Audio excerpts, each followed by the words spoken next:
So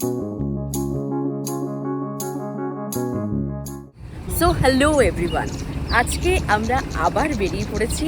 হাতে এক সপ্তাহের গরমের ছুটি, আর সেই গরমের ছুটিতে আবার আমরা এবং অর্জুন স্যাররা সবাই মিলে একসাথে বেরিয়ে পড়েছি ঘুরতে যাওয়ার জন্য। এবং কোথায় যাচ্ছি সেটা তো তোমরা থাম্বনেল দেখে বুঝতেই পেরেছো, কিন্তু এই জায়গাটা কিন্তু তোমাদের অনেকের কাছে, বেশিরভাগ লোকের কাছেই কিন্তু অপরিচিত। কারণ তোমরা সবাই দীঘা পুরীর সমুদ্রে গেছো এবং অনেকেরই ওই জনবহুল সমুদ্র অঞ্চল পছন্দ হয় না, তো তার জন্য অনেকেই একটু নির্জন সমুদ্র সৈকত খোঁজে।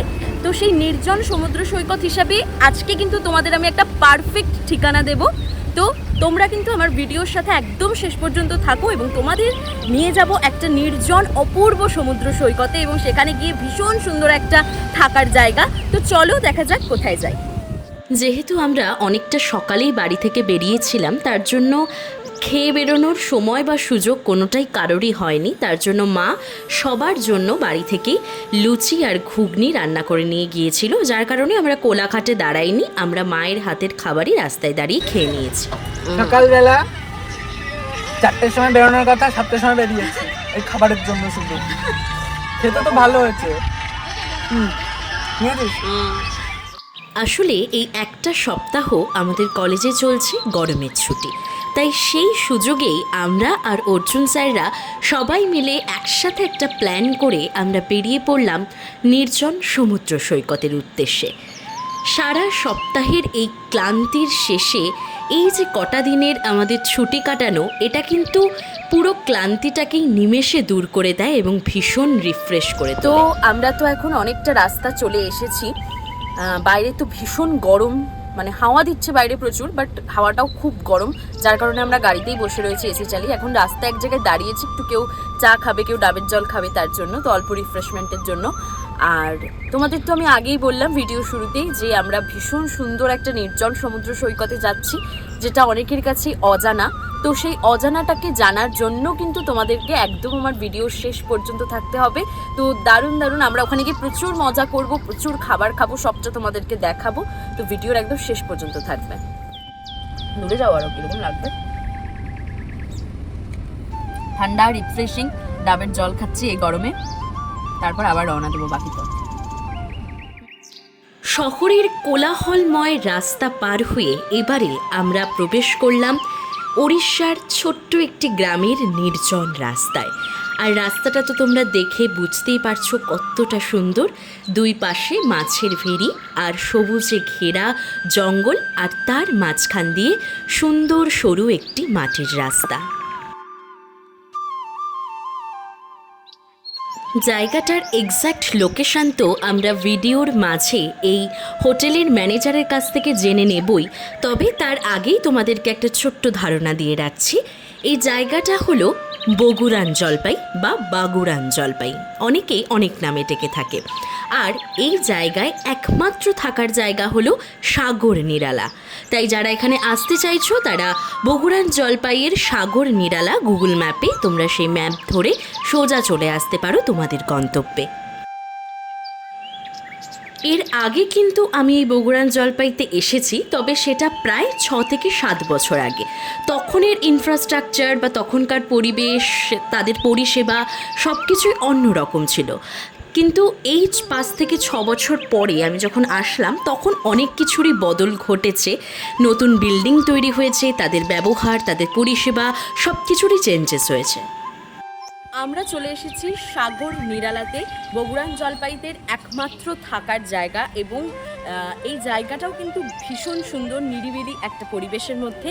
তো আজকে আমরা এইখানে থাকবো এবং এখানকার এক্সপিরিয়েন্স কেমন কি হয় তার সবটা তোমাদের সঙ্গে শেয়ার করব।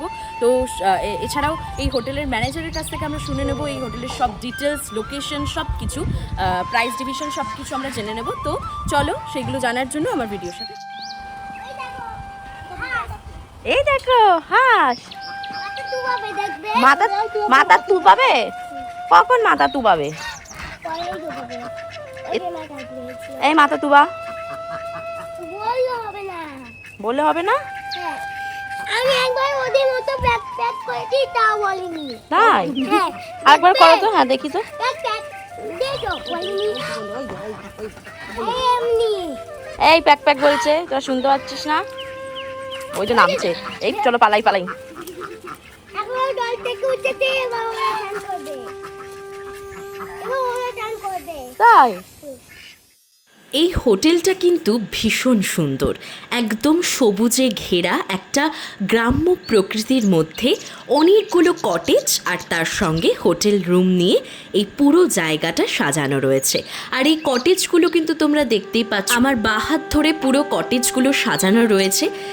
এখানেও অনেকের থাকার সুব্যবস্থা রয়েছে। অনেকে যদি বড় ফ্যামিলি নিয়ে আসো তো সেক্ষেত্রে 10 জনের থাকার ক্যাপাসিটিও কিন্তু এখানে রয়েছে। এছাড়াও কিন্তু এই সবুজে ঘেরা পরিবেশের মধ্যে ড্রাইভার রুমও রয়েছে, যাদের সাথে যারা বাই কার আসছো সেখানে কিন্তু তোমরা ড্রাইভারদের থাকার জন্য এখানে কিন্তু রুম রয়েছে। আর তোমরা দেখতেই পাচ্ছ অল টাইম এই জায়গাটা পরিষ্কার করা হয়। আর তারপরেই এই যে জায়গাটা, এই জায়গাটা কিন্তু নতুন তৈরি হয়েছে, যেখানে গেস্টরা গিয়ে প্রথমেই রিসেপশনের সামনের এরিয়াটা তোমরা বসতে পারো। আগে এটা ভেতরে ছিল, বাট এই জায়গাটা নতুন দেখলাম। তো যাওয়ার সাথে সাথেই তোমাদের প্রত্যেকের জন্য ওয়েলকাম ড্রিঙ্কস রয়েছে। এই গরমে এতটা জার্নি করে যাওয়ার পর কিন্তু যেটা তোমাদের ভীষণ একটা শান্তি দেবে। তো প্রথমে গিয়েই ওয়েলকাম ড্রিঙ্কস তোমরা পেয়ে যাচ্ছ। আর তারপরেই আমাদের ঘর যেটা ছিল, আমাদের দুটো ফ্যামিলির ঘরই কিন্তু 3rd ফ্লোরে ছিল। তো তার জন্য আমরা লিফট করে চলে গেলাম ওপরে। আর ওপরে গিয়েই আমরা আমাদের রুমে গিয়ে রেস্ট নিলাম। আমরা যেহেতু দুপুরে পৌঁছেছিলাম তাই রেস্ট নিয়েই আমরা চলে আসলাম লাঞ্চ করতে। আর লাঞ্চের ডাইনিং প্লেসের সামনেই কিন্তু এখানে ঠাকুর রয়েছে।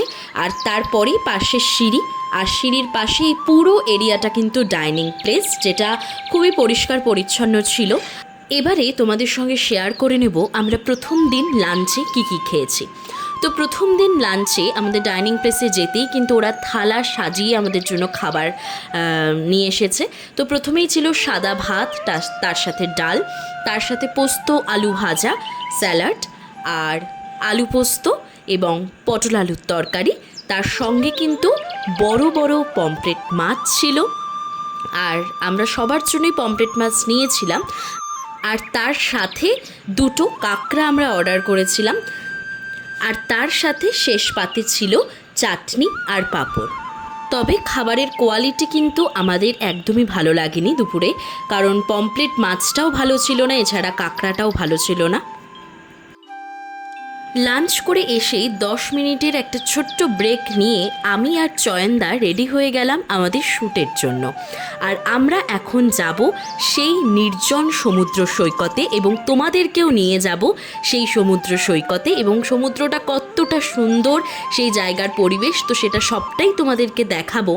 আর তোমরা তো ইতিমধ্যেই আমার ইউটিউবে এছাড়াও আমার ফেসবুকে, ইনস্টাগ্রামে তোমরা নাচের ভিডিওগুলো দেখেইছো। আমি আস্তে আস্তে আমার সবকটা নাচের শ্যুট যেগুলো আমরা করেছিলাম সেগুলো আপলোড করছি। তো সেই জায়গাটার কিছুটা দৃশ্য তো তোমরা দেখেইছো। আর এখন তোমরা দেখছো যে সমুদ্রটা কতটা সুন্দর, একটা নিরিবিলি সমুদ্র সৈকত, যেখানে দীঘা, পুরী বা মন্দারমণির মতন অত মানুষের ভিড় একদমই নেই। তাই যারা স্পেশালি সমুদ্রের শ্যুটের জন্য যাও তো তারা কিন্তু অবশ্যই এখানে যেতে পারো। শ্যুটের জন্য একদম পারফেক্ট জায়গা। তো আমরা যখন গিয়েছিলাম তখন কিন্তু সমুদ্র অনেকটাই কাছে ছিল, তবে সেই সময় কিন্তু প্রচণ্ড হাওয়া হচ্ছিল আর একদম বালির ঝড় যাকে বলে, তো সেরকম হচ্ছিল। বাট আমরা তার মধ্যেই প্রচুর ছবি তুলেছি, প্রচুর ডান্স ভিডিও শ্যুট করেছি। আস্তে আস্তে তোমরা সবটাই আমার চ্যানেলে দেখতে পাবে, তার সাথে আমার ফেসবুকে দেখতে পাবে, ইনস্টাগ্রামে। তো তার জন্য কিন্তু অবশ্যই ফলো করতে হবে। আর মেনলি বগুড়ান জলপাইয়ের যে সি বিচ, সেই সি বিচ কিন্তু লাল কাঁকড়ার জন্য বিখ্যাত। তোমরা আমার ভিডিওতে দেখলেই কত সুন্দর লাল কাঁকড়া আমরা এই সি বিচে দেখলাম। এখন তো আমরা সমুদ্রের পাড়ে এসেছি আর আমাদের বালিতে আমরা পুরো স্নান করে গেছি। আমাদের সারা জায়গায় শুধু বালি আর বালি। আর আমার ভয়েস আমি জানি তোমরা শুনতে পাচ্ছ না, কারণ হাওয়ার আওয়াজ হচ্ছে। সারা সপ্তাহের দৌড়ঝাঁপ, কাজের চাপ, মানুষের ভিড় আর হাজারটা চিন্তার পরে কখনো কখনো শুধু একটা শান্ত জায়গার খুব দরকার হয়, যেখানে মোবাইলের শব্দ কম আর ঢেউয়ের শব্দ বেশি, যেখানে সময় থেমে না গেলেও মনটা একটু ধীরে চলতে শেখে। সমুদ্রের পাশে বসে থাকলে মনে হয় জীবনটা আসলে এত কঠিন না। ঢেউ যেমন আসে আর ফিরে যায়, তেমনি কষ্টও একদিন ধীরে ধীরে দূরে চলে যায়। পরিবারের মানুষগুলো পাশে থাকলে সেই মুহূর্তগুলো আরও সুন্দর হয়ে ওঠে। একসাথে চা খাওয়া, বালিতে হাঁটা, ছোট ছোট গল্পে হেসে ওঠা, এই সাধারণ মুহূর্তগুলোর মধ্যেই আসল শান্তি লুকিয়ে থাকে। সমুদ্র শেখায় সবসময় কথা বলতে হয় না, কখনো কখনো পাশে থাকাটাই যথেষ্ট। এই নির্জন নীল আকাশ আর ঢেউয়ের মাঝে দাঁড়িয়ে মনে হয় জীবনে অনেক কিছু পাওয়ার আগে নিজের মানুষগুলোর সাথে একটু শান্ত সময় কাটানোরও খুব দরকার। কারণ দিনের শেষে সবচেয়ে সুন্দর স্মৃতি হয় সেইগুলোই যেখানে মনটা সত্যিই শান্তিতে ছিল। আর আমাদের এই ঘুরতে যাওয়ার মাঝেই আমাদের সুরজিৎদার কিন্তু সেই দিনই জন্মদিন ছিল, তাই আমরা সবাই মিলে সুরজিৎদাকে না জানিয়েই তার বার্থডে সেলিব্রেশনের একটা প্ল্যান করেছিলাম, যেটা আমরা সেদিন সন্ধ্যাবেলায় আমাদের রুমে বসেই সেলিব্রেট করেছি।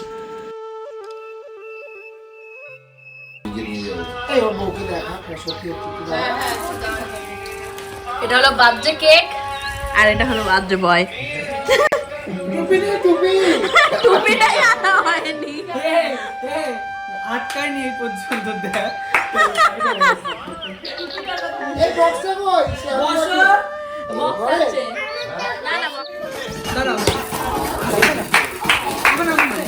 Happy birthday to you, happy birthday to you.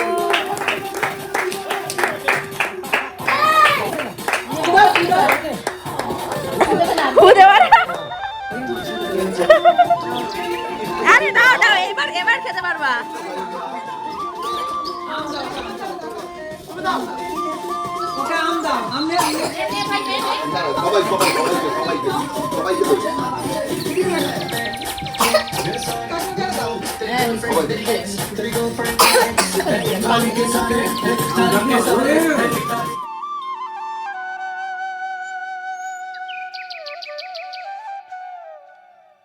তারপরেই আমাদের রাতের খাবার চলে আসলো, আর রাতের খাবারে ছিল সাদা ভাত, তার সাথে ডাল, সয়াবিনের তরকারি, স্যালাড, বেগুন ভাজা, আর আমরা কেউ চিকেন আর কেউ এগ কারি নিয়েছিলাম। তো দুটো ভাগ করে আমরা নিয়েছি, তার সঙ্গে ছিল একটা করে মিষ্টি।